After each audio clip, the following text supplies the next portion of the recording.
नमस्कार दोस्तों, आज हम क्लास 10th का पहला चैप्टर शुरू करेंगे, रासायनिक अभिक्रियाएं और समीकरण।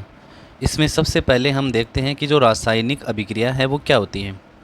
तो रासायनिक अभिक्रिया की डेफिनेशन देखेंगे कि जब भी कोई पदार्थ किसी दूसरे पदार्थ के साथ मिलकर एक नया पदार्थ बनाता है तो उसे रासायनिक अभिक्रिया कहते हैं। जैसे इसको हम एग्जाम्पल के थ्रू समझते हैं। ऐसे ही हमने समझने के लिए कुछ मान लिया है एग्जाम्पल। जैसे किसी एग्जाम्पल में ए कोई पदार्थ है, वो किसी बी के साथ में मिलेगा, बी पदार्थ के साथ में मिलेगा और एक नया ही पदार्थ बना लेगा ए बी, दोनों साथ में मिलके। तो ये एक नया पदार्थ हो गया। ए ने बी के साथ में रिएक्शन की, ए ने बी के साथ में रिएक्शन की और क्या बना लिया, एक नया पदार्थ का फॉर्मेशन कर लिया, नया पदार्थ बना लिया ए बी।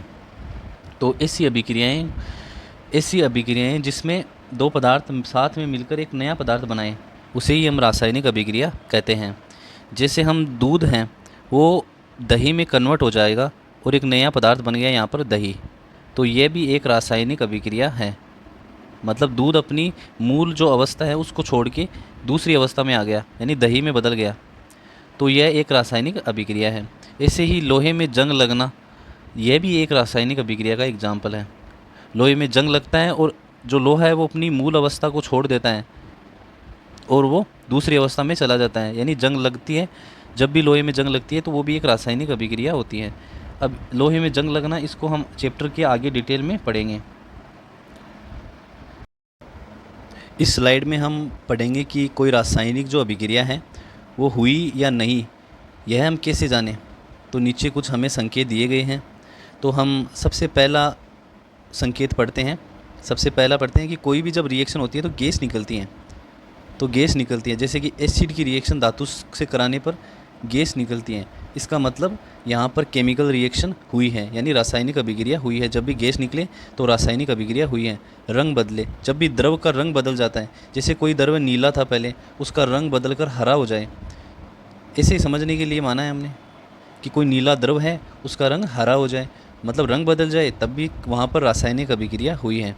जैसे कोई हीट रिलीज हो, यानी गर्मी रिलीज हो या रोशनी निकले, तो तब भी रासायनिक अभिक्रिया होती है। जैसे कि मैग्नीशियम को जब हम जलाते हैं तो तेज़ रोशनी निकलती है, इसका मतलब मैग्नीशियम को जलाने पर रासायनिक अभिक्रिया हो रही है। जब भी गंध आए, बदबू आए, जैसे कि अंडा जब सड़ जाता है तो उसमें बदबू आने लगती है, इसका मतलब उस दौरान भी रासायनिक अभिक्रिया हुई है। जब कोई नया ठोस बनता है, जैसे कि दो तरल मिले और सफ़ेद पाउडर बन जाए या कोई भी अवक्षय बन जाए, तो जब भी कोई नया ठोस बने, इसका मतलब वहाँ पर रासायनिक अभिक्रिया हुई है। तो इन 4-5 बातों से हम समझ सकते हैं कि कोई गैस निकले, इसका मतलब रासायनिक अभिक्रिया हुई है। रंग बदले, इसका मतलब वहाँ पर रासायनिक अभिक्रिया हुई है। ऊष्मा रिलीज हो या कोई रोशनी निकले, तब भी रासायनिक अभिक्रिया हुई है। जब कोई बदबू आए, इसका मतलब वहाँ पर रासायनिक अभिक्रिया हुई है। जब कोई पदार्थ मिलकर नया ठोस बना ले, यानी अवक्षय बना ले, इसका मतलब वहाँ पर रासायनिक अभिक्रिया हुई है। तो ये 5 पॉइंट से हम समझ सकते हैं कि किसी पदार्थ में रासायनिक अभिक्रिया हुई है या नहीं हुई है। अगली स्लाइड में चलते हैं। इस स्लाइड में हम रासायनिक समीकरण क्या होते हैं वो पढ़ते हैं। जब हम किसी भी रासायनिक अभिक्रिया को छोटे रूप में, सूत्र की फॉर्म में या प्रतीकों से लिखते हैं तो उससे ही हम रासायनिक समीकरण कहते हैं। जैसे नीचे एक एग्जांपल दे रखा है, मैग्नीशियम ने ऑक्सीजन के साथ में रिएक्शन की और मैग्नीशियम ऑक्साइड बनाया। ये हमने शब्दों की फॉर्म में हो गया, लेकिन जब हम इसको सिंबल की फॉर्म में लिखते हैं तो इसको लिख दिया मैग्नीशियम को Mg की फॉर्म में लिख दिया, ऑक्सीजन को O2 की फॉर्म में लिख दिया और मैग्नीशियम ऑक्साइड को MgO की फॉर्म में लिख दिया। अब आपको पता होना चाहिए कि जो मैग्नीशियम है वो ठोस अवस्था में होता है, तो नीचे मैंने सिंबल है वो सॉलिड लगा दिया। इसे एस लिखने का मतलब, यानी सॉलिड लिखने का मतलब कि मैग्नीशियम है वो ठोस अवस्था में है। नीचे मैंने जी लिख दिया, इसका मतलब जो ऑक्सीजन है वो गैस अवस्था में होती है और मैग्नीशियम ऑक्साइड भी सॉलिड फॉर्म में होता है, यानी ठोस अवस्था में होता है। ये एक एरो बना रखा है। इस एरो के ये वाली जो साइड होती है वो होती है लेफ्ट हैंड साइड, और इस एरो का ये साइड होती है वो होती है right hand side. Left hand side क्या होते हैं, अभिकारक होते हैं। लेफ्ट हैंड साइड क्या होते हैं, अभिकारक होते हैं। तो यहाँ पर मैग्नीशियम और ऑक्सीजन क्या है, अभिकारक है, और मैग्नीशियम ऑक्साइड क्या बन गया, उत्पाद बन गया। तो ये समझना चाहिए कि हमें कि ये एरो दे रखा है, इसके लेफ्ट हैंड साइड है, क्या होते हैं लेफ्ट हैंड साइड, अभिकारक होते हैं। इस एरो के राइट हैंड साइड में क्या होते हैं, उत्पाद होते हैं। तो ये रासायनिक समीकरण का बेसिक सा रिप्रेजेंटेशन हो गया, यानी प्रदर्शन हो गया कि हम किसी भी जो रासायनिक अभिक्रिया को हम कैसे लिखते हैं, उसमें अभिकारक क्या होते हैं, उत्पाद क्या होते हैं। तो ये इसकी बेसिक सी जानकारी हो गई। अब हम परमाणु और अणु में डिफरेंस देखेंगे, जैसे कि सिंगल लिखा हुआ Fe, नाइट्रोजन, ऑक्सीजन और मैग्नीशियम। तो ये तो होता है परमाणु। अणु जो होता है, मॉलिक्यूल जो होता है, वो दो या फिर दो से ज़्यादा परमाणुओं से मिलकर बना होता है। तो अणु जो होता है वो दो या फिर दो से ज़्यादा परमाणुओं से मिलकर बना होता है। तो यहाँ पर MgO, Fe2O3, O2 और N2 ये आगे मॉलिक्यूल या अणु के एग्जाम्पल। तो कोई भी जो अणु है उसमें परमाणुओं की संख्या कैसे पता करें वो देखते हैं। जैसे यहाँ पर O2 लिखा हुआ है, इसका मतलब ऑक्सीजन के नीचे 2 लिखा हुआ है, यानी यहाँ 2 ऑक्सीजन के परमाणु हैं। अब मैंने 3/2 से मल्टीप्लाई कर दिया ऑक्सीजन को, तो 3/2 तो बाहर है, इंटू O2 के अंदर कितने ऑक्सीजन हैं, O2 के अंदर 2 ऑक्सीजन परमाणु हैं। तो ब्रैकेट लगा के 2 ऑक्सीजन परमाणु लिख दिए। यहाँ 3/2 है तो नीचे वाला जो 2 है वो यहाँ से कैंसिल हो जाएगा। तो कितने परमाणु बचे, 3 ऑक्सीजन परमाणु हैं, यानी ये 2 से 2 तो कैंसिल ही हो गया ना। तो फिर कितने बचे, 3 ऑक्सीजन परमाणु। ऐसे ही Fe2O3 है, उसमें देखते हैं परमाणुओं की संख्या। तो Fe के नीचे 2 लिखा हुआ है और ऑक्सीजन के नीचे 3 लिखा हुआ है, तो इसका मतलब 2 Fe के परमाणु हैं और 3 ऑक्सीजन के परमाणु हैं। ऐसे ही H2O लिखा हो तो ये जो 3 से मल्टीप्लाई जो हो रहा है वो हाइड्रोजन के लिए भी होगा और वो ऑक्सीजन के लिए भी होगा। तो ये जो मल्टीप्लाई है 3 का वो हाइड्रोजन के लिए भी होगा और ये 3 का मल्टीप्लाई वो ऑक्सीजन के लिए भी होगा। अब हाइड्रोजन को देखो, हाइड्रोजन के पास में पहले से ही 2 हाइड्रोजन है। इस ब्रैकेट के अंदर देखो, इसके अंदर 2 हाइड्रोजन है, H2 है, इसका मतलब 2 हाइड्रोजन है, और बाहर 3 से मल्टीप्लाई भी हो रहे हैं। इसका मतलब 6 कितने हाइड्रोजन कितने हो गए, 6 हाइड्रोजन हो गए, और ऑक्सीजन कितने हो गए, 3 ऑक्सीजन हो गए। तो इससे हम परमाणुओं की संख्या पता कर सकते हैं। तो इस स्लाइड में हम पढ़ेंगे कि द्रव्यमान संरक्षण का नियम क्या होता है। तो किसी भी रासायनिक अभिक्रिया होती है उस दौरान द्रव्यमान को हम न तो उत्पन्न कर सकते हैं और न ही नष्ट कर सकते हैं, यानी टोटल जो द्रव्यमान है वो संरक्षित रहता है, क्योंकि द्रव्यमान को हम न तो उत्पन्न कर रहे हैं और न ही नष्ट कर सकते हैं। इसका मतलब क्या हुआ, अर्थात रासायनिक अभिक्रिया में अभिकारकों का कुल द्रव्यमान उत्पादों के कुल द्रव्यमान के बराबर होता है, यानी अभिकारकों का जो कुल द्रव्यमान है वो उत्पादों के कुल द्रव्यमान के बराबर होगा। जैसे अभिकारकों का कुल द्रव्यमान, यहाँ पर पॉइंट भी बना रखा है कि अभिकारकों का कुल द्रव्यमान जो है वो उत्पाद के कुल द्रव्यमान के बराबर होगा। या फिर हम परमाणुओं की संख्या बोल सकते हैं कि अभिकारकों की तरफ के कुल जो परमाणु हैं वो बराबर होंगे उत्पाद की तरफ के कुल परमाणुओं की संख्या के। तब वहाँ पर द्रव्यमान क्या रहेगा, संरक्षित रहेगा। तो यानी कि अभिकारकों का कुल द्रव्यमान और उत्पादों का कुल द्रव्यमान आपस में बराबर होना चाहिए, या परमाणु बराबर हो अभिकारकों के परमाणु उत्पादों के कुल परमाणुओं की संख्या के बराबर होने चाहिए। तब यहाँ पर द्रव्यमान संरक्षण का नियम है वो फॉलो होगा। यहाँ पर एक एग्जाम्पल दे रखा है कोई असंतुलित अभिक्रिया का, और जो असंतुलित अभिक्रियाएँ होती हैं वहाँ पर द्रव्यमान संरक्षण का नियम है वो पालन नहीं होता है। तो यहाँ पर द्रव्यमान संरक्षण के नियम का पालन नहीं होगा। जैसे हम देखेंगे कि ये असंतुलित कैसे हैं वो समझते हैं। तो आप यहाँ पर देखो, मैग्नीशियम की जो संख्या है वो यहाँ पर कितनी है, 1 मैग्नीशियम है, 1 मैग्नीशियम है और 2 ऑक्सीजन है। तो इस एरो के, ये एरो बना है, इस एरो का ये वाला जो साइड हो गया वो हो गया अभिकारक वाली साइड, ये वाली साइड हो गई अभिकारक वाली साइड, और इसकी जो राइट हैंड साइड है वो हो गई उत्पाद वाली साइड। तो आप देखो यहाँ पर 1 मैग्नीशियम 2 ऑक्सीजन, तो टोटल कितने हो गए परमाणु, तो यहाँ पर 3 हो गए टोटल परमाणु, 3 टोटल परमाणु हो गए। यहाँ पर देखो, यहाँ पर 1 है मैग्नीशियम और 1 ही क्या है ऑक्सीजन, 1 ऑक्सीजन। तो यहाँ के टोटल करो तो 1 मैग्नीशियम और 1 ही ऑक्सीजन है, तो कितने हो गए, 2। दो टोटल परमाणु हो गए, तो यहाँ दो टोटल परमाणु हो गए। अब अभिकारक वाली साइड की टोटल परमाणु काउंट करो, तीन हो गए, एक मैग्नीशियम और दो ऑक्सीजन। उत्पाद वाली साइड टोटल परमाणु काउंट करो, यानी एक मैग्नीशियम एक ऑक्सीजन, यानी दो टोटल परमाणु हो गए। तो क्या ये आपस में बराबर हैं क्या? जो अभिकारक वाली साइड के टोटल परमाणु है वो उत्पाद वाली साइड के टोटल परमाणुओं की संख्या के बराबर नहीं है, यानी ये वाली साइड आपस में बराबर नहीं है। तो इनका मास भी आपस में बराबर नहीं होगा, तो इनका मास भी आपस में बराबर नहीं होगा। तो यहाँ क्या कंजर्वेशन ऑफ लॉ, जो द्रव्यमान संरक्षण का जो नियम है वो पालन नहीं करेगा। तो इस रिएक्शन में द्रव्यमान संरक्षण का नियम पालन नहीं करेगा। तो ऐसी अभिक्रियाएं जिसमें द्रव्यमान संरक्षण का नियम पालन नहीं करे तो वो असंतुलित अभिक्रियाएं होती हैं। तो ये असंतुलित अभिक्रिया है, जो ये अभिक्रिया है वो असंतुलित अभिक्रिया है।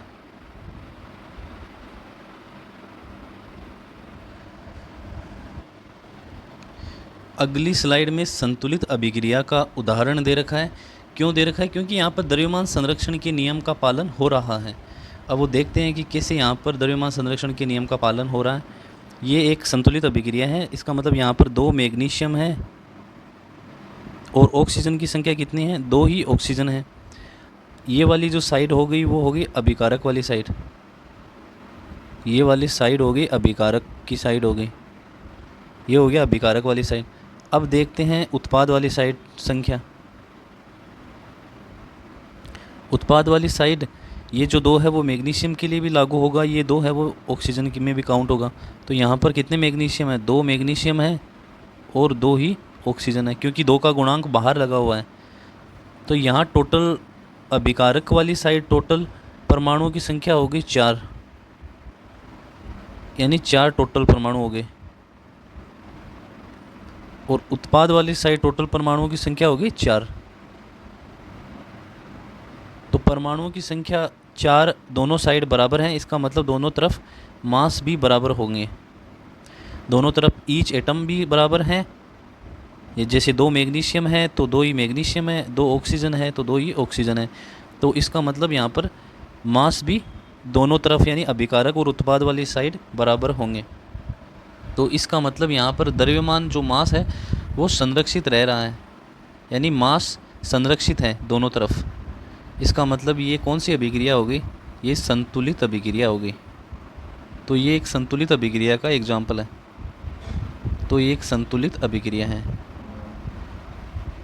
तो संतुलित अभिक्रियाओं में द्रव्यमान संरक्षण का नियम है वो पालन करता है, इसलिए हम असंतुलित अभिक्रियाओं को संतुलित करते हैं।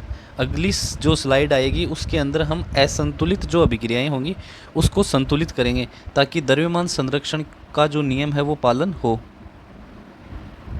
तो नेक्स्ट स्लाइड में हम रिएक्शन को बैलेंस करना सीखते हैं।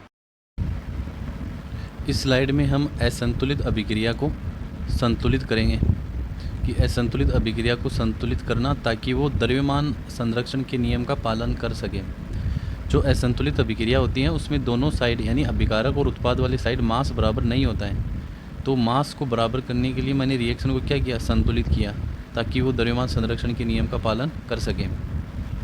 तो यहाँ पर एक रिएक्शन दे रखी है, Fe की रिएक्शन H2O से है, तो Fe3O4 + H2O बना।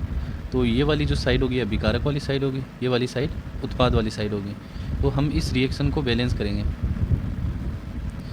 तो हम बैलेंस करते हैं इस रिएक्शन को। तो अभिकारक वाली साइड में Fe की संख्या काउंट करता हूँ, तो यहाँ एक ही Fe है। अभिकारक वाली साइड एक ही Fe है और उत्पाद वाली साइड 3 Fe है। तो आप देखो क्या अभिकारक और उत्पाद वाली साइड परमाणुओं की संख्या आपस में बराबर है? जो Fe की परमाणुओं की संख्या है वो बराबर है क्या? बराबर नहीं है। तो बराबर करने के लिए मैं इस साइड 3 से मल्टीप्लाई करूँगा। 3 से मल्टीप्लाई करते ही संख्या आपस में बराबर हो जाएगी। तो मैंने 3 से मल्टीप्लाई किया तो कितने Fe हो गए? देखो 3 Fe हो गए। तो यहाँ पर मैंने क्या किया? 3 से मल्टीप्लाई किया तो Fe की संख्या होगी 3 Fe। अब देखो यहाँ भी 3 Fe है अभिकारक वाली साइड, उत्पाद वाली साइड भी 3 Fe है। अब हम संख्या काउंट करते हैं ऑक्सीजन की। H2 में देखते हैं, H2 में एक ऑक्सीजन है और 2 हाइड्रोजन है। तो यहाँ पर एक ऑक्सीजन हो गया और हम Fe3O4 यानी उत्पाद वाली साइड देखते हैं ऑक्सीजन, इसके नीचे 4 लिखा हुआ है, इसका मतलब 4 ऑक्सीजन हो गया। तो उत्पाद वाली साइड कितने ऑक्सीजन हो गए? 4 ऑक्सीजन। तो क्या आपस में बराबर है संख्या? इधर एक ही ऑक्सीजन है, इधर 4 ऑक्सीजन है, तो यहाँ पर ऑक्सीजन की संख्या है वो अलग अलग है। तो मेरे को बराबर करना है, तो मैं क्या करूँ कि अभिकारक वाली साइड मैंने क्या कर दिया, 4 के मल्टीप्लाई कर दिया, 4 के गुणांक से मल्टीप्लाई कर दिया। तो 4 के गुणांक से मल्टीप्लाई करते ही आप देखो यहाँ पर ऑक्सीजन की संख्या कितनी होगी, 4 का गुणांक इस ऑक्सीजन से भी मल्टीप्लाई होगा तो कितनी होगी संख्या, 4 से मल्टीप्लाई होते ही ऑक्सीजन की जो संख्या है वो हो गई 4 ऑक्सीजन हो गया। लेकिन अब 4 के गुणांक से मल्टीप्लाई करते ही संख्या हाइड्रोजन की भी बदल गई। ये गुणांक लगाते ही ये हाइड्रोजन के लिए भी अप्लाई हो गया और हाइड्रोजन की संख्या भी बदल गई। तो यहाँ पर हाइड्रोजन की संख्या कितनी है, 4 इंटू पहले कितने हाइड्रोजन थे, 2 हाइड्रोजन थे अंदर की तरफ, तो अब संख्या हो गई 8 हो गई। तो यहाँ हाइड्रोजन की संख्या हो गई 8। और उत्पाद वाली साइड में टोटल हाइड्रोजन की संख्या काउंट करो, यहाँ पर कितने हाइड्रोजन है, 2 ही हाइड्रोजन है। आप देखो नीचे 2 ही लगा हुआ है, तो 2 ही हाइड्रोजन है। इधर है 8 हाइड्रोजन अभिकारक वाली साइड, 8 हाइड्रोजन, उत्पाद वाली साइड 2 ही हाइड्रोजन है। तो मैं किससे मल्टीप्लाई करूँ कि 8 हो जाए, तो मैं उत्पाद वाली साइड 4 से मल्टीप्लाई करूँगा। 4 से मल्टीप्लाई करते ही संख्या कितनी हो जाएगी, 4 इंटू 2 8 हो जाएगी। तो यहाँ मैं 4 से मल्टीप्लाई करूँगा तो 4 इंटू 2 कितना हो गया, 8 हाइड्रोजन हो गया।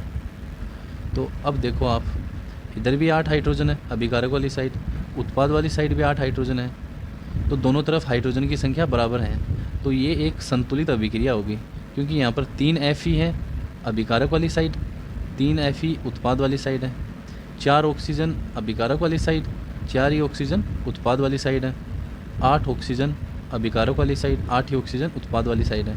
मतलब दोनों तरफ यानी अभिकारक और उत्पाद वाली साइड ऑक्सीजन की संख्या, Fe की संख्या और हाइड्रोजन की संख्या बराबर है, इसलिए ये एक संतुलित अभिक्रिया है। तो हम गुणांक का यूज कर करके इस अभिक्रिया को संतुलित करते हैं। नेक्स्ट एग्जाम्पल देखते हैं। तो असंतुलित अभिक्रियाओं में अगला एग्जाम्पल देखते हैं। जैसे H2 ने O2 से रिएक्शन की और क्या बना, H2 बना। तो इस अभिक्रिया को हम संतुलित करते हैं। तो आप देखो अभिकारक वाली साइड कितने हाइड्रोजन है, 2 हाइड्रोजन है।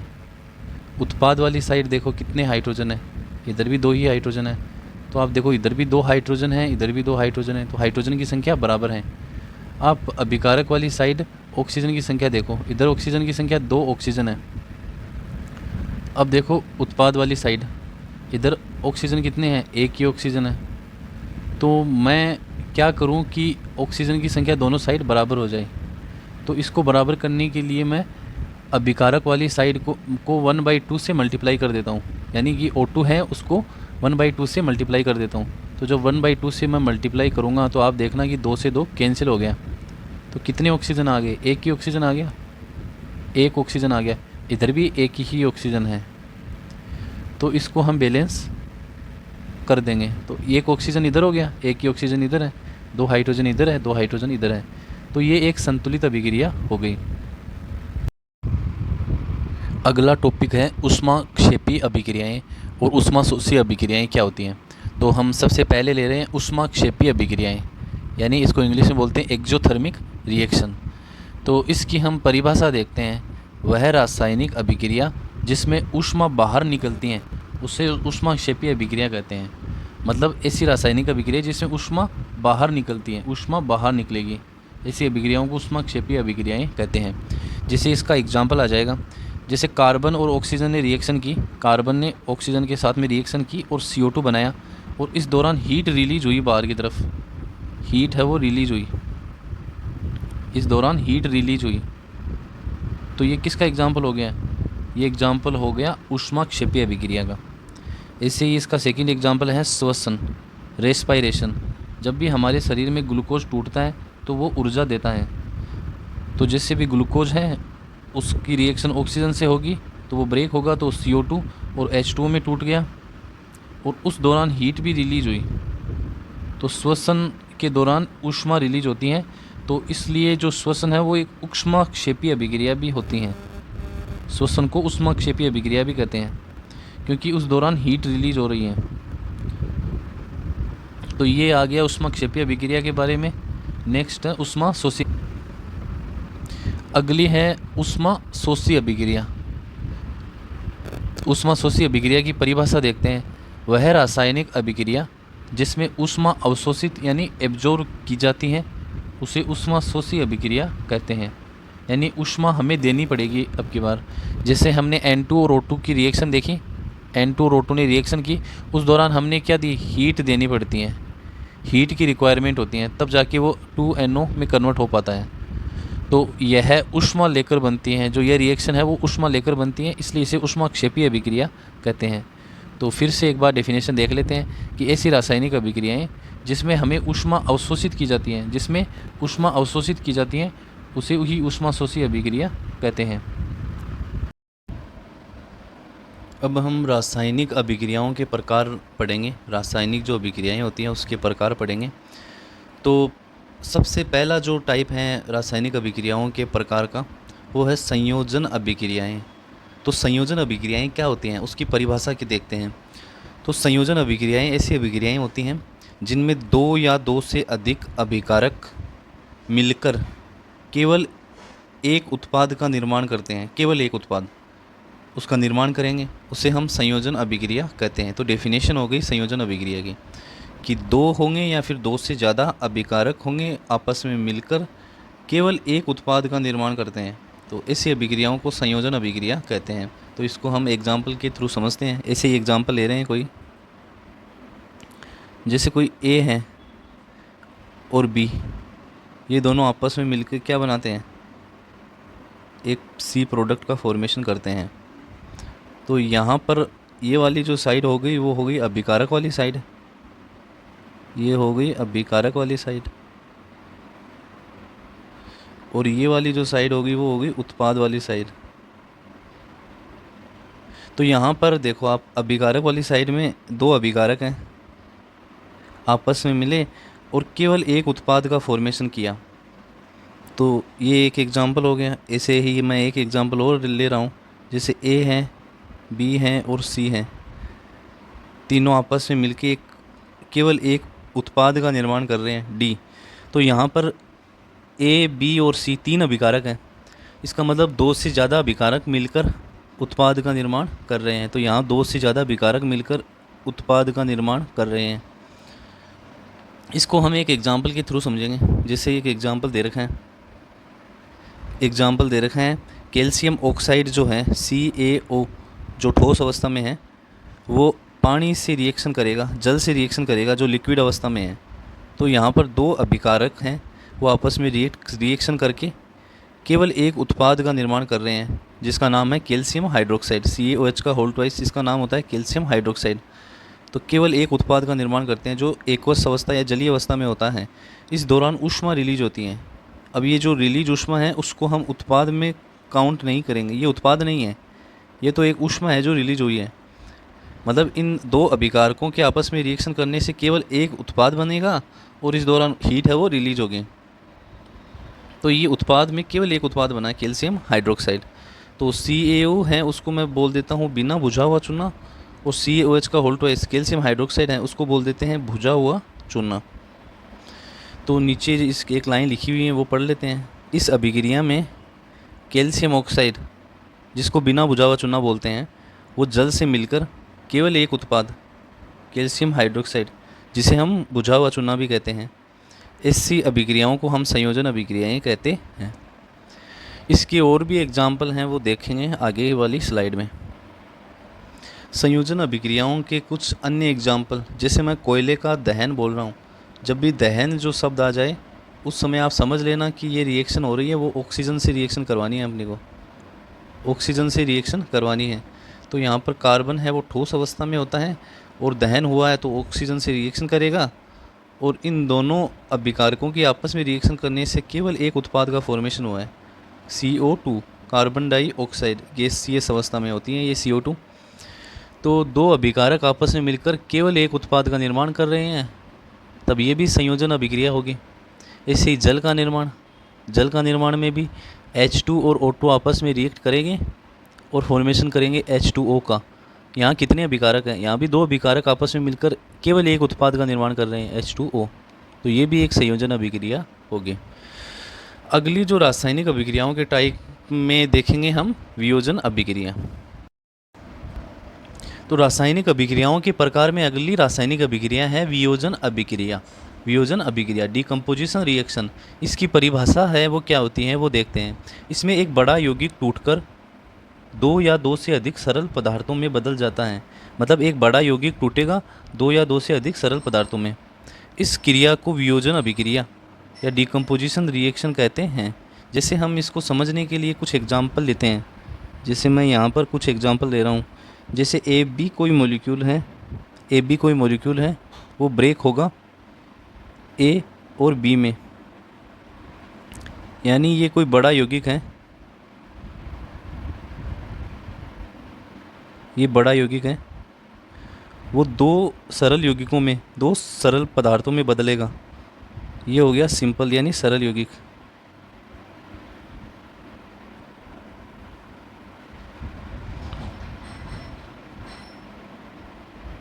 तो इस यहाँ पर एक बड़ा यौगिक है वो 2 सरल यौगिकों में बदल रहा है। अब आप देखो मैं यहाँ पर A, B और C मान रहा हूँ। ये किस में जाएगा? A में, B में और C में, यानी 2 से ज़्यादा सरल पदार्थों में बदल गया ये जो बड़ा यौगिक है, ये बड़ा यौगिक सरल पदार्थों में बदल गया।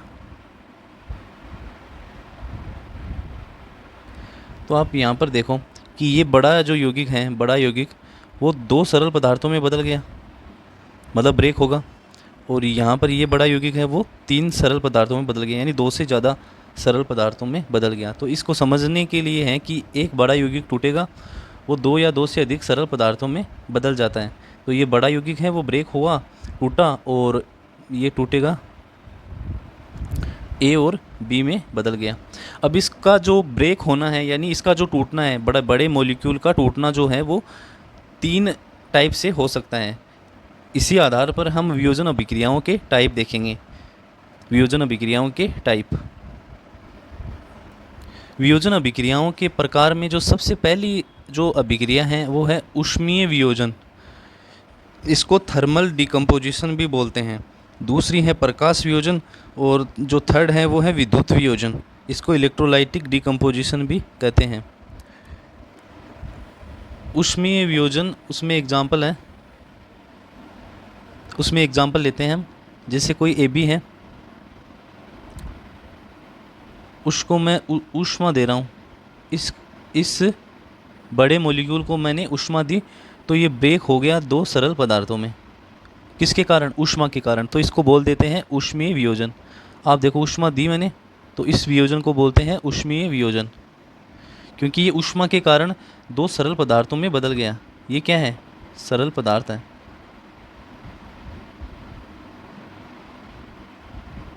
तो ऊष्मा के कारण ये 2 सरल पदार्थों में बदल गया। नेक्स्ट एग्जाम्पल देखते हैं कि कोई AB कोई मॉलिक्यूल है, वो सूर्य के प्रकाश के कारण, सूर्य का प्रकाश है, उसके कारण 2 सरल पदार्थों में बदल गया। तो ये जो है वो बड़ा यौगिक है, बड़ा यौगिक है, वो सूर्य के प्रकाश मिलने के कारण 2 सरल पदार्थों में बदल गया। ये सरल पदार्थ हो गए। तो यहाँ पर देखो आप, सूर्य का प्रकाश मिला, इसका मतलब प्रकाश की वजह से इसका वियोजन हो रहा है। तो इसको बोल देते हैं फोटोलाइटिक वियोजन, यानी प्रकाशीय वियोजन, प्रकाश वियोजन। तो यहाँ पर एक बड़ा मॉलिक्यूल है, यहाँ पर एक बड़ा यौगिक है, वो सूर्य का प्रकाश मिलने के कारण 2 सरल पदार्थों में बदल गया। अब इसी में एक एग्जांपल और लेते हैं। जैसे कोई AB कोई मॉलिक्यूल रहेगा, ये कोई बड़ा यौगिक है, ये विद्युत के कारण, यानी विद्युत अपघटन होगा इसका, विद्युत अपघटन इलेक्ट्रिसिटी के थ्रू इसका वियोजन होगा, यानी विद्युत अपघटन होगा इसका। अपघटन बोल दो या वियोजन, विद्युत वियोजन या वियोजन बोल दो। इससे ये 2 सरल पदार्थों में बदल जाएगा, A और B में। ये दोनों क्या हैं? सरल पदार्थ हैं। तो आप शुरू से देखते हैं यहाँ पर, जैसे Ab कोई बड़ा यौगिक है, इसमें विद्युत अपघटन होगा, उससे ये दो सरल पदार्थों में बदल गया। तो इसको बोल देते हैं क्या, विद्युत वियोजन बोल देंगे। सूर्य के प्रकाश मिलने के कारण कोई बड़ा यौगिक दो सरल पदार्थों में बदल जाए, उसको बोल देंगे प्रकाशीय वियोजन। यदि ऊष्मा मिलने के कारण वो सरल पदार्थों में बदल जाए तो उसको बोल देते हैं ऊष्मीय वियोजन। अब इसको हम एक एक करके देखेंगे, तीनों टाइप को अलग अलग करके देखेंगे। पहले ऊष्मीय वियोजन पढ़ेंगे, फिर प्रकाश वियोजन, फिर विद्युत वियोजन। अगली स्लाइड में इनको देखते हैं। वियोजन अभिक्रियाओं में जो पहला टाइप है वो है ऊष्मीय वियोजन। तो ऊष्मीय वियोजन क्या होता है वो देखते हैं। तो जब किसी भी यौगिक को गर्म करने पर वह टूटकर नए पदार्थ बनाता है तो उसे ही हम ऊष्मीय वियोजन कहते हैं। मतलब इसमें कोई भी जो यौगिक है, बड़ा जो यौगिक है, उसको तोड़ने के लिए किसका यूज हो रहा है, ऊष्मा का यूज हो रहा है, इसीलिए इसका नाम दे दिया ऊष्मीय वियोजन। यानी गर्म करने पर या ऊष्मा देने पर वह टूटता और नए पदार्थ बनाता है। इसका एग्जाम्पल भी दे रखा है, जैसे यहाँ पर CaCO3 का वियोजन हमको बता रखा है। CaCO3 कोई यौगिक है, उसको क्या किया गया है, हीट दिया गया है, उसको हीट दी गई है। हीट देने पर वह किस में, कैल्शियम ऑक्साइड में और कार्बन डाइऑक्साइड यानी CO2 में बदल जाता है। तो इस कंपाउंड को हीट दी तो ये CaO यानी कैल्शियम ऑक्साइड और कार्बन डाइऑक्साइड CO2 गैस में बदल गया। यहाँ पर नीचे क्या लिख रखा है वो पढ़ते हैं। जैसे CaCO3 को गर्म किया जाता है तो यह टूटकर कैल्शियम ऑक्साइड और कार्बन डाइऑक्साइड गैस बनाता है। CaO होता है, वो होता है कैल्शियम ऑक्साइड। अब हम ऊष्मीय वियोजन में अगला एग्जाम्पल देखते हैं। अगला एग्जाम्पल है फेरस सल्फेट का। जैसे फेरस सल्फेट का वियोजन इसमें दिखा रखा है, यानी ये जो कंपाउंड दे रखा है वो फेरस सल्फेट है। इसको मैंने हीट दिया, इसको मैंने क्या किया, हीट किया, तो ये Fe2O3 SO2 और SO3 में बदल गया। यानी फेरस सल्फेट क्रिस्टल को गर्म करने पर वह Fe2O3, इसको फेरिक ऑक्साइड कहते हैं, Fe2O3 को फेरिक ऑक्साइड कहते हैं। और गैस भी रिलीज होती हैं, दो गैसें रिलीज हुई। तो यहाँ पर गैस कौन सी रिलीज हुई, सल्फ़र डाइऑक्साइड यानी SO2 और सल्फ़र ट्राईऑक्साइड यानी SO3, ये दो गैस भी रिलीज हुई। अब दूसरी जो वियोजन अभिक्रिया है वो है प्रकाशीय वियोजन। अगली अभिक्रिया है प्रकाशीय वियोजन। इसको इंग्लिश में बोलते हैं फोटोलाइटिक डिकम्पोजिशन रिएक्शन।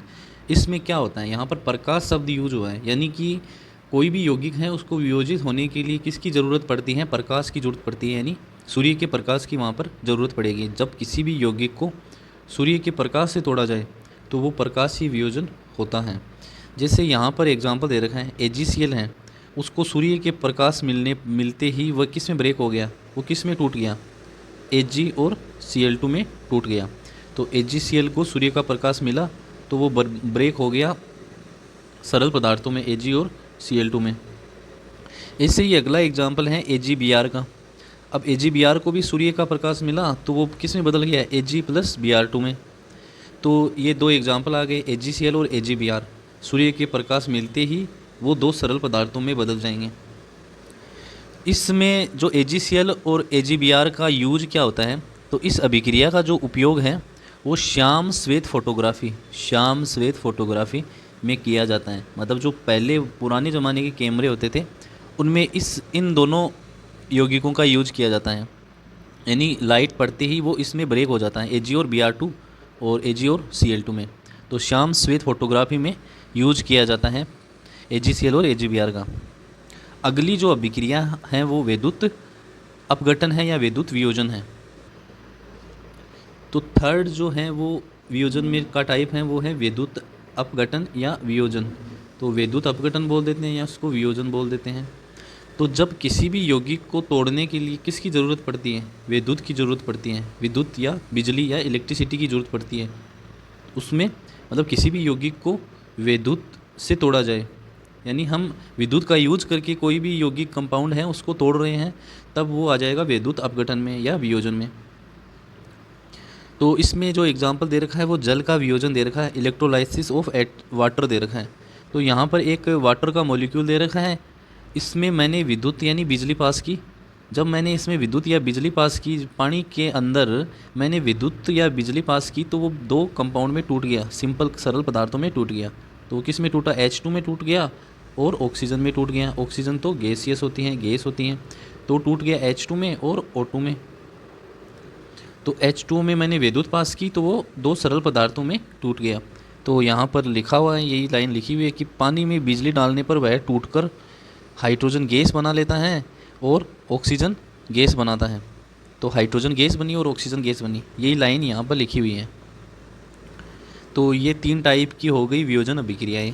जो पहला टाइप था वो था ऊष्मीय वियोजन, दूसरा था प्रकाशीय वियोजन और तीसरा है विद्युत वियोजन। तो ये 3 टाइप की वियोजन अभिक्रियाएँ हो गई। रासायनिक अभिक्रियाओं के प्रकार में हम अगला जो प्रकार है वो है विस्थापन अभिक्रिया। तो जो विस्थापन अभिक्रिया है उसकी परिभाषा क्या होती है? विस्थापन अभिक्रियाएं वह अभिक्रियाएं होती हैं जिसमें अधिक क्रियाशील धातु या तत्व, अधिक क्रियाशील तत्व कम क्रियाशील तत्व को उसके यौगिक से बाहर कर देता है और उसकी जगह ले लेता है। मतलब अधिक क्रियाशील तत्व कम क्रियाशील तत्व को उसके यौगिक में से हटा देगा, यानी अधिक क्रियाशील तत्व कम क्रियाशील तत्व को उसके यौगिक से बाहर कर देगा या हटा देगा और ख़ुद उसकी जगह ले लेगा। तो ऐसी अभिक्रियाओं को विस्थापन अभिक्रियाएं कहते हैं। जैसे यहाँ पर समझने के लिए एक एग्जांपल लिया है, ये कोई एग्जांपल नहीं है, बस ऐसे ही समझने के लिए मैंने हर कुछ लिख दिया है यहाँ पर। तो यहाँ पर मैंने P को मैंने अधिक क्रियाशील मान रखा है और AB जो है वो यौगिक है, उसमें A है वो कम क्रियाशील है।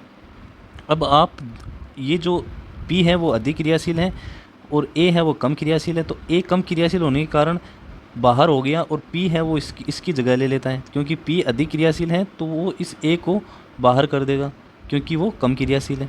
तो कम क्रियाशील जो धातु या तत्व होते हैं वो बाहर हो जाते हैं, उसकी जगह कौन आ जाता है? अधिक क्रियाशील तत्व या धातु आ जाता है।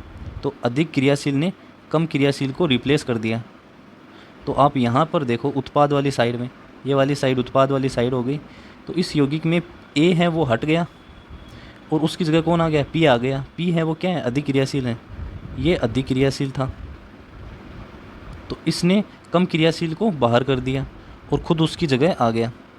तो इस अभिक्रिया से हमें विस्थापन अभिक्रिया को समझना आसान हुआ है। जैसे P ने A को रिप्लेस कर दिया, खुद उसकी जगह आ गया। तो यहाँ पर A है वो बाहर कर दिया गया यौगिक में से। इसकी हम एक और डेफिनेशन देखेंगे कि किसी धातु का किसी अन्य धातु के लवण के साथ में क्रिया करना जिससे वह कम क्रियाशील धातु को उसके लवण से हटाकर स्वयं उस स्थान पर आ जाए, इसे विस्थापन अभिक्रिया कहते हैं। वही ऊपर वाली लाइन ही हुई सेम कि उसमें अधिक क्रियाशील जो तत्व है वो कम क्रियाशील तत्व को हटा देगा। ये विस्थापन अभिक्रिया की डेफिनेशन हो गई, यानी परिभाषा हो गई। तो इसके हम आगे और एग्जाम्पल भी देखेंगे, तो एग्जाम्पल के थ्रू हमें ये और समझ में आएगी। इसमें फर्स्ट एग्जाम्पल है, हम पहला एग्जाम्पल देख रहे हैं। जैसे Fe ने CuSO4 के साथ में रिएक्शन की और क्या बना? FeSO4 बना और कॉपर अलग हो गया। मतलब आप यहाँ पर देखना कि जो Fe हैं वो क्या है? वो अधिक क्रियाशील हैं। Fe अधिक क्रियाशील है और कॉपर क्या है? वो है कम क्रियाशील।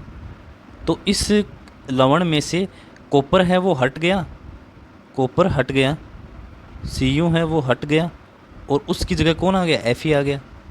तो आप उत्पाद वाली साइड में देखना, आप यहाँ पर पहले कॉपर था, उसकी जगह कौन आ गया? Fe आ गया। क्यों आ गया? क्योंकि वो अधिक क्रियाशील है। अधिक क्रियाशील ने कम क्रियाशील को हटा दिया। अधिक क्रियाशील जो धातु होती हैं या तत्व होता है उसने कम क्रियाशील को उसके लवण में से निकाल दिया और ख़ुद उसकी जगह आ गया। तो यहाँ पर Fe आ गया क्योंकि वो अधिक क्रियाशील है। तो यहाँ पर FeSO4 का एक लवण बना और कॉपर है वो बाहर हो गया। तो यहाँ कम क्रियाशील होने के कारण लवण में से हट गया कौन? कॉपर, क्योंकि ये कम क्रियाशील है। तो ये विस्थापन अभिक्रिया का एक एग्जाम्पल आ गया। हम अगला एग्जाम्पल देखते हैं। नेक्स्ट एग्जाम्पल है जिंक और कॉपर सल्फेट। तो यहाँ पर जिंक ने रिएक्शन की CuSO4 से कॉपर सल्फेट से, तो क्या बना? ZnSO4 बना और कॉपर बना। तो आप यहाँ पर देखो जिंक है वो अधिक क्रियाशील है कॉपर से, तो मैं लिख भी देता हूँ यहाँ पर, जिंक है वो अधिक क्रियाशील है, जिंक अधिक क्रियाशील है और कॉपर है वो कम क्रियाशील है, कॉपर कम क्रियाशील है, यानी जिंक से कम क्रियाशील है कॉपर। तो अब क्या होगा? जो जिंक है वो इस कॉपर की जगह आ जाएगा और कॉपर है वो हट जाएगा। तो आप देखना यहाँ पर जिंक है वो इस कॉपर की जगह आ गया और कॉपर है वो हट गया, क्योंकि कॉपर कम क्रियाशील है। तो कम क्रियाशील जो धातु होती हैं वो हट जाएगी और उसकी जगह अधिक क्रियाशील आ जाएगी। तो अधिक क्रियाशील धातु ने कम क्रियाशील धातु को हटा दिया। तो यहाँ क्या बन गया, ZnSO4 बन गया। पहले देखो SO4 के पास में कॉपर था, अब यहाँ पर जिंक आ गया। इसका मतलब कॉपर हट गया, कॉपर हट गया और उसकी जगह जिंक आ गया, उसकी जगह अधिक क्रियाशील आ गया और कम क्रियाशील है वहाँ से हट गया। तो ये भी एक विस्थापन अभिक्रिया का एग्जाम्पल है, क्योंकि यहाँ पर अधिक क्रियाशील ने कम क्रियाशील को उसके लवण में से हटा दिया। ये इसका लवण है, उसमें से हटा दिया, तो कॉपर अलग हो गया और ZnSO4 यहाँ पर नया सोल्ट बन गया। तो अगला एग्जाम्पल हम देखते हैं, इसका जो थर्ड एग्जाम्पल देखेंगे। तो यहाँ पर तीसरा जो एग्जाम्पल है वो है जिंक की रिएक्शन फेरस सल्फेट से कर रहे हैं।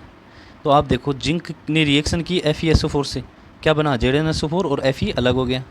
तो Fe जो इस सॉल्यूशन के अंदर था वो अलग हो गया आखिर में जाते जाते। यहाँ पर जिंक है वो अधिक क्रियाशील है Fe से, तो यहाँ पर मैं लिख भी देता हूँ। तो जिंक है वो क्या है, अधिक क्रियाशील है, जिंक अधिक क्रियाशील है। Fe है वो कम क्रियाशील है, Fe कम क्रियाशील है। तो यहाँ पर देखो, जिंक है वो इस Fe की जगह आ जाएगा और जो Fe है वो हट जाएगा। तो जिंक है वो Fe की जगह आ गया और Fe है वो हट गया।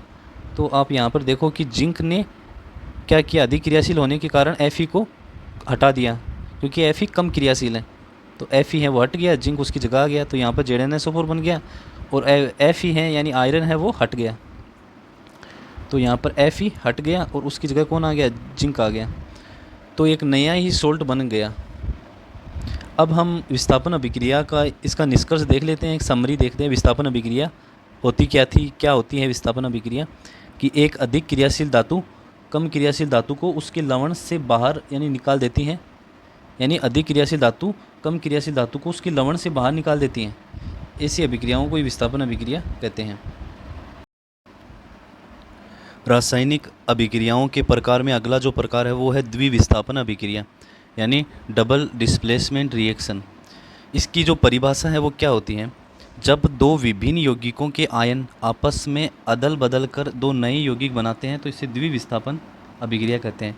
यानी द्वि जो शब्द लगा है इसका मतलब कितने आयन पार्टिसिपेट करेंगे, दो आयन, यानी दो आयन आपस में अपनी जगह बदलेंगे, तो इसी कारण इसको द्विविस्थापन अभिक्रिया भी कहते हैं। तो अक्सर इस प्रकार की अभिक्रियाओं में एक उत्पाद है वो अघुलनशील ठोस यानी अवक्षेप के रूप में मिलता है। हमें उत्पाद वाली साइड में एक अघुलनशील ठोस यानी अवक्षेप के रूप में मिलता है, इसलिए इसे हम अवक्षेपण अभिक्रिया भी कहते हैं।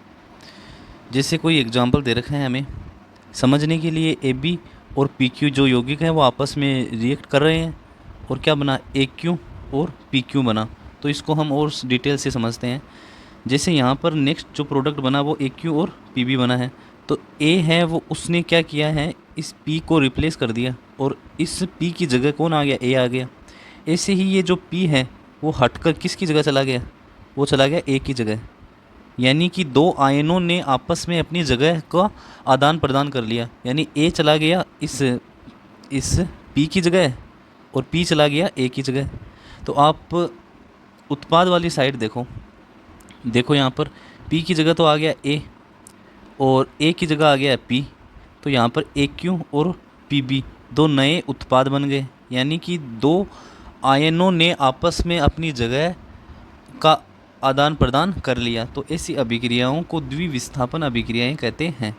और उत्पाद वाली साइड में जो ये लाइन लिखी हुई है इसका क्या मतलब होता है, उत्पाद वाली साइड में एक अघुलनशील ठोस यानी अवक्षेप के रूप में मिलता है। तो इस साइड में हमें कोई एक अवक्षेप मिलेगा जो कि पानी में नहीं घुलेगा, जिसको मैं अघुलनशील ठोस बोल देता हूँ या उसको बोल देते हैं अवक्षेप। तो वो ये भी हो सकता है, वो ये भी हो सकता है, वो हमें अगले वाले एग्जाम्पल में पता चलेगा। तो आगे एग्जाम्पल हम इसके देखेंगे, उससे हमें ये जो द्विविस्थापन अभिक्रिया है वो और समझ में आएगी। अब हम एग्जाम्पल देखेंगे द्विविस्थापन अभिक्रिया के। जैसे कि यहाँ पर एक एग्जाम्पल दे रखा है कि BaCl2 है वो रिएक्ट कर रहा है, BaCl2 जो है वो रिएक्ट कर रहा है Na2SO4 से और क्या बना, BaSO4 + 2 NaCl। तो यहाँ पर देखना कि ये द्विविस्थापन का एग्जाम्पल है या नहीं है। मतलब यहाँ पर 2 आयन का डिस्प्लेसमेंट होना चाहिए। अब आप देखना कि ये जो बेरियम है, बेरियम जो है वो किसकी जगह जाएगा, वो जाएगा सोडियम की जगह। तो सोडियम को रिप्लेस कर देगा बेरियम, तो यहाँ से सोडियम हटकर वो चला जाएगा बेरियम की जगह। तो सोडियम तो चला गया बेरियम की जगह, तो यहाँ पर देखो बेरियम चला गया सोडियम की जगह, और ये सोडियम को हटा दिया यहाँ से, और ये सोडियम हटकर बेरियम की जगह चला गया। अब आप देखना उत्पाद वाली साइड में, उत्पाद वाली साइड में जो SO4 के पास में पहले कौन था, सोडियम था, अब कौन आ गया, बेरियम आ गया। और क्लोरीन के पास में पहले कौन था, क्लोरीन के पास में पहले बेरियम था, अब आ गया सोडियम। यानी सोडियम चला गया क्लोरीन के पास में और बेरियम चला गया SO4 के पास में। तो ये एक द्विविस्थापन अभिक्रिया का एग्जाम्पल है। ये वाली जो साइड होती है वो उत्पाद वाली साइड होती है, ये वाली साइड जो है उत्पाद वाली साइड हो गई। तो उत्पाद वाली साइड में जो एक बनता है अवक्षेप, तो BaSO4 यहाँ पर क्या बना, अवक्षेप बना, यानी ये पानी में नहीं घुलेगा और ये सफ़ेद अवक्षेप होता है। तो BaSO4 बनता है सफ़ेद अवक्षेप के रूप में। और NaCl है वो घुला हुआ रहता है, मतलब NaCl है वो सोल्यूबल होता है, एक्वस फॉर्म में होता है। तो ये एग्जाम्पल आ जाएगा द्विविस्थापन अभिक्रिया का।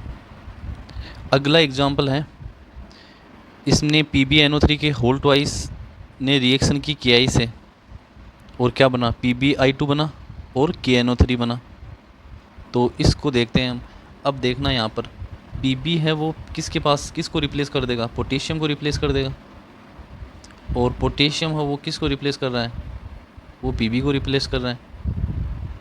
तो यहाँ पर Pb जो है वो पोटेशियम को रिप्लेस करना है, यानी लेड जो है वो पोटेशियम को रिप्लेस कर रहा है और पोटेशियम है वो Pb को रिप्लेस कर रहा है। तो यहाँ पर देखो आप क्या बना, PbI2 बना और KNO3 बना। मतलब NO3 के पास में कौन आ गया, पोटेशियम आ गया, और आयोडीन के पास में कौन आ गया, Pb आ गया। तो आयोडीन के पास में कौन आ गया, Pb आ गया, और NO3 के पास में आ गया पोटेशियम। तो ये भी द्विविस्थापन अभिक्रिया का एक एग्जाम्पल हो जाएगा। यहाँ पर जो उत्पाद वाली साइड है, जो ये वाली साइड है वो उत्पाद वाली साइड है। उत्पाद वाली साइड में PbI2 है वो एक अवक्षेप होगा, और इसका जो कलर है वो पीला अवक्षेप के रूप में वो बनता है। तो PbI2 है वो पीला अवक्षेप होता है। KNO3 है वो घुला रहता है, KNO3 है वो घुला रहेगा। तो ये जो 2 एग्जाम्पल हैं वो द्विविस्थापन अभिक्रिया के हैं। रासायनिक अभिक्रियाओं के प्रकार में 5वां जो टाइप है वो है ऑक्सीकरण। इसको उपचयन भी कहते हैं या अपचयन, ऑक्सीकरण एवं अपचयन। तो इसमें हम सबसे पहले ऑक्सीकरण पढ़ेंगे, ऑक्सीडेशन, यानी इसको उपचयन भी कहते हैं। तो ऑक्सीकरण की डेफिनेशन क्या होती है, जब किसी भी पदार्थ में ऑक्सीजन जुड़ जाता है, या तो ऑक्सीजन जुड़ जाए या फिर उस पदार्थ में से हाइड्रोजन हट जाए, यानी या तो ऑक्सीजन जुड़ जाए या उस पदार्थ में से हाइड्रोजन निकल जाए, तो उससे ही हम ऑक्सीकरण कहते हैं। तो यहाँ पर लिख देते हैं, या तो ऑक्सीजन जुड़ जाए, ये O का मतलब ऑक्सीजन है, या तो ऑक्सीजन जुड़ जाए या फिर हाइड्रोजन हट जाए। H का मतलब हाइड्रोजन है, या फिर हाइड्रोजन हट जाए। तो इसको समझने के लिए एक एग्जांपल लिया गया है, नीचे एक एग्जांपल दिया गया है। देखो कॉपर के पास में पहले क्या था, कुछ नहीं था। अब मैं उत्पाद वाली साइड में जा रहा हूँ, उत्पाद वाली साइड में जाते ही अब देखो कॉपर के पास में क्या आ गया, ऑक्सीजन आ गया, मतलब ऑक्सीजन जुड़ गया। जब ऑक्सीजन जुड़ जाए तो उसको क्या बोलते हैं, ऑक्सीकरण। तो इसको हम बनाकर भी देख लेते हैं थोड़ा सा। ये हो गया, तो हम जा रहे हैं उत्पाद वाली साइड में। अब यहाँ पर देखो इसके पास में कौन आ गया, ऑक्सीजन आ गया। जब पास में ऑक्सीजन आ गया मतलब ऑक्सीजन जुड़ गया, यानी ऑक्सीजन जुड़ गया। ऑक्सीजन जुड़ते ही इसका क्या हो गया, ऑक्सीकरण हो गया। तो ये जो स्टेप है वो किसका है, स्टेप है ऑक्सीकरण का है। क्यों है, क्योंकि यहाँ पर ऑक्सीजन जुड़ रहा है। तो ऑक्सीकरण क्या होता है, जब ऑक्सीजन जुड़ जाए या फिर हाइड्रोजन हट जाए। अगला देखते हैं अपचयन। अगला जो टाइप है वो है अपचयन हो गया। अगला है अपचयन यानी रिडक्शन। जब किसी पदार्थ से ऑक्सीजन निकल जाए, या तो ऑक्सीजन हट जाए या उसमें हाइड्रोजन जुड़ जाए, यानी ऑक्सीकरण का उल्टा होगा। इसमें ऑक्सीकरण का उल्टा है, मतलब ऑक्सीजन यहाँ निकलेगी और हाइड्रोजन जुड़ेगी तो उसे हम अपचयन कहते हैं, उसे हम अपचयन कहते हैं। तो इसको लिख देते हैं कि या तो ऑक्सीजन हट जाए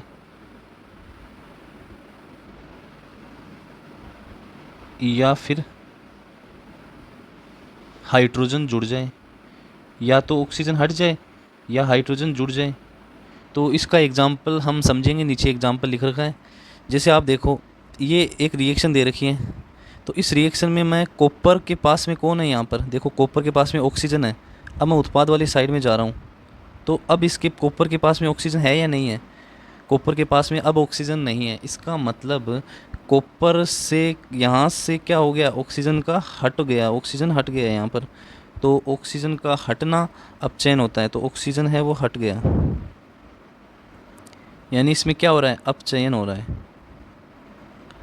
यहाँ पर क्या हो रहा है, अपचयन हो रहा है। अब आप ही देखो कि पहले ऑक्सीजन इसके पास में था, उत्पाद वाली साइड में आते ही पास में ऑक्सीजन नहीं है, तो इसका क्या हो गया, अपचयन हो गया।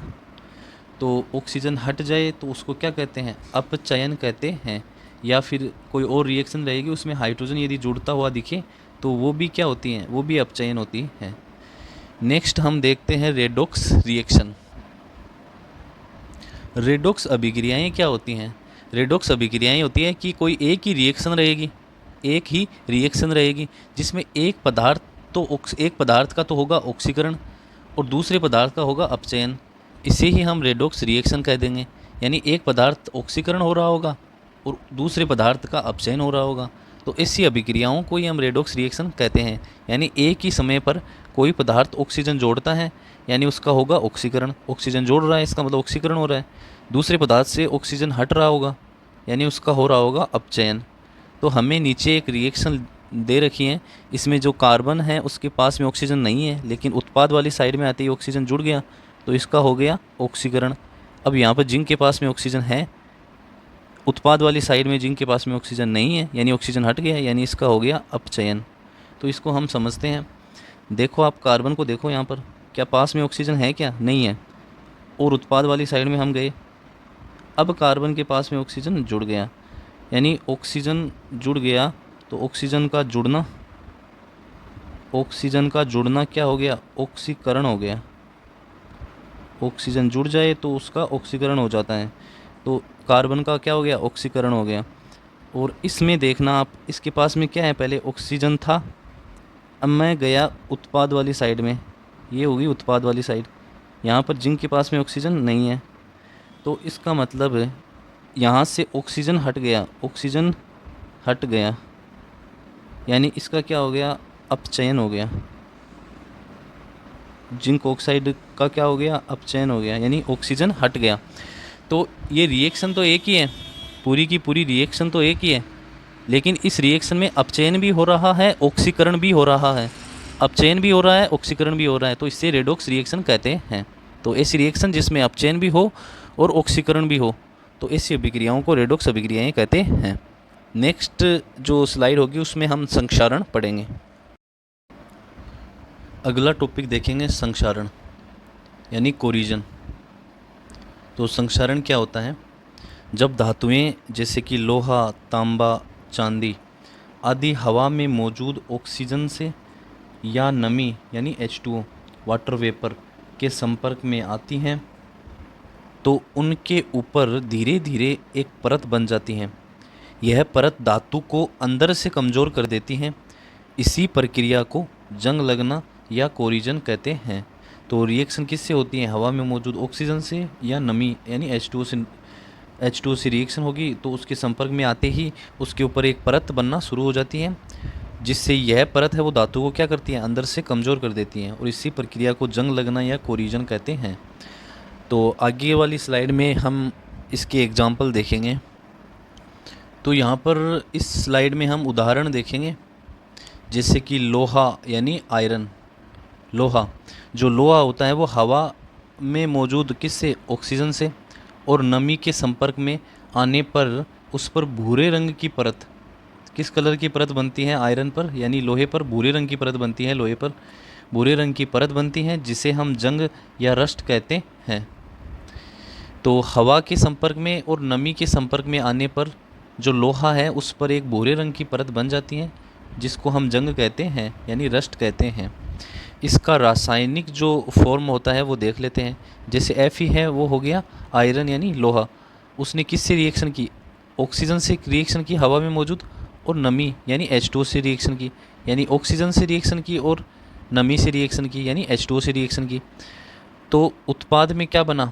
Hydrated iron oxide. तो Fe2O3.H2 ये क्या है? Hydrated iron oxide. तो यहाँ Fe2O3.H2O को हाइड्रेटेड आयरन ऑक्साइड कहते हैं और यही क्या है? जंग है।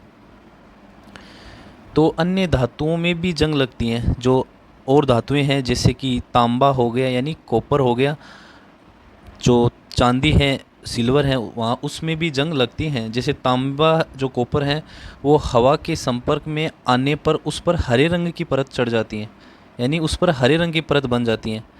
और ऐसे ही सिल्वर के अंदर होता है यानी चांदी के अंदर होता है। तो चांदी में मौजूद सल्फ़र, हवा में मौजूद सल्फ़र के कारण उस पर काली परत बन जाती है। तो आपको याद रखना है कि लोहे पर तो जो परत बनी वो भूरे रंग की बनती है, तांबा जो है उस पर जो परत बनी वो हरे रंग की बनती है, ऐसे ही जो चांदी है उस पर जो परत बनी वो काले रंग की बनती है। तो तांबे पर हरे रंग की परत बनी, चांदी पर काली रंग की परत बनी और लोहे पर भूरी रंग की परत बनी। इसमें हम अगली स्लाइड में और देखेंगे कि इसको हम बचाव कैसे करें, वो देखते हैं अगली स्लाइड में। तो यहाँ पर कुछ इम्पोर्टेंट पॉइंट दे रखे हैं, जैसे कि जंग से धातु पर क्या फ़र्क पड़ता है। तो जब भी जंग लगती है तो धातु की जो चमक है ना वो चली जाती है। जंग कोई बढ़िया चीज़ नहीं है किसी भी धातु के लिए, कोई भी धातु है उसके लिए जंग अच्छी चीज़ नहीं है। जंग लगते ही धातु की जो चमक है वो चली जाती है, जो धातु है वो कमज़ोर हो जाती है। पहले धातु है वो मजबूत थी, जंग लगते ही धातु क्या हो जाती है? कमज़ोर हो जाती है और धीरे धीरे खराब हो जाती है, धीरे धीरे खराब हो जाती है। यह एक धीमी रासायनिक अभिक्रिया है, ये स्लो होती है, धीमी है। यह एक धीमी रासायनिक अभिक्रिया है पर बहुत नुकसानदायक है। धीमी रासायनिक अभिक्रिया है पर बहुत नुकसानदायक है। अब हम इस जो नुकसान है उससे बचे कैसे, यानी इस जंग को लगने से हम रोके कैसे। तो ऐसे ही यहाँ पर नीचे वाली पॉइंट बना रखा है कि जंग से बचाव के तरीके क्या हो सकते हैं। तो इससे बचने के लिए हमें धातु की सतह पर पेंट या ग्रीस लगाना चाहिए। हमें धातु की सतह पर क्या करना चाहिए? पेंट कर दें या ग्रीस लगा दें। तो इसके लगाने से क्या होगा, जैसे हम सिंपल तरीके से समझते हैं कि ये कोई लोहे की रोड है, इसको जंग से बचाना है तो मैं क्या करूँगा, इस पर क्या करूँगा, यहाँ पर पेंट कर दूँगा मैं। जैसे मैंने इसे पेंट कर दिया इस पर, तो पेंट करने के कारण यहाँ पर जो डायरेक्ट O2 एयर का जो संपर्क था वो डायरेक्ट पेंट से होगा अब, और जो नमी का संपर्क है वो किससे होगा? पेंट से होगा। इससे पेंट पर से डायरेक्ट संपर्क होने के कारण जो अंदर वाली जो धातु है जो ब्लैक कलर में है वो क्या हो गई? सेफ हो गई। अंदर वाली धातु है वो सेफ हो गई। इसलिए हम क्या करते हैं? पेंट करते हैं या फिर ग्रीस लगा देते हैं। ग्रीस लगाने से भी डायरेक्ट ग्रीस से कांटेक्ट होगा O2 का और H2O का। या फिर हम कर देते हैं गैल्वेनाइजेशन। गैल्वेनाइजेशन का मतलब जिंक की परत चढ़ा देते हैं। तो जिंक की जब भी परत चढ़ा देंगे तो डायरेक्ट जो कांटेक्ट है एयर का और नमी का वो जिंक से होगा। इससे जो अंदर की जो मेटल है वो सेफ़ हो जाएगी, उस पर जंग नहीं लगेगी, क्योंकि जो कांटेक्ट हो रहा था पहले वो उसके कारण जंग लग रही थी। अब वो कांटेक्ट हमने पेंट लगाने के थ्रू, ग्रीस लगाने के थ्रू, गैल्वेनाइजेशन करके हमने वो जो कांटेक्ट है वो कम कर दिया एयर का और नमी का। ऐसे ही हम ऑयल लगाकर भी कम कर सकते हैं। तो ये आ गया संक्षारण के बारे में, इसको हम कोरिजन भी कहते हैं। तो ये संक्षारण के बारे में कुछ इम्पोर्टेंट बातें थी। अगला है विकृति गंधिता।